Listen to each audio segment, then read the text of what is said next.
Տիկնայք եւ պարոնայք, այժմ տեղի կունենա Ֆրանսիայի Հանրապետության նախագահ պարոն Էմանուել Մակրոնի Հայաստանի Հանրապետություն պետական այցի շրջանակներում փաստաթղթերի ստորագրման արարողությունը։ Mesdames et messieurs, dans le cadre de la visite d'État de monsieur Emmanuel Macron, président de la République française en République d'Arménie, nous allons à présent procéder à la cérémonie de signature des documents. Հայաստանի Հանրապետության եւ Ֆրանսիայի Հանրապետության միջև ռազմավարական գործընկերության հաստատման մասին համատեղ հռչակագրի ստորագրման համար պատիվ ունեմ հրավիրելու Հայաստանի Հանրապետության վարչապետ պարոն Նիկոլ Փաշինյանին եւ Ֆրանսիայի Հանրապետության նախագահ պարոն Էմանուել Մակրոնին.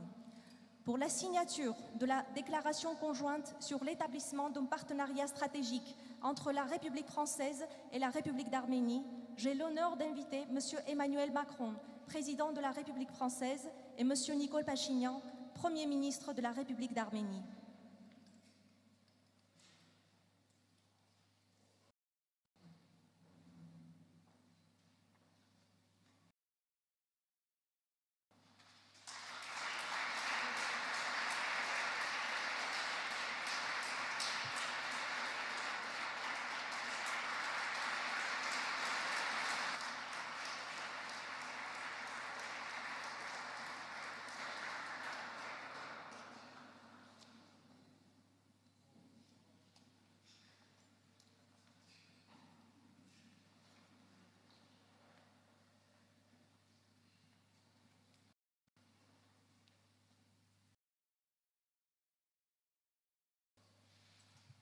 Հայաստանի Հանրապետության կառավարության եւ Ֆրանսիայի Հանրապետության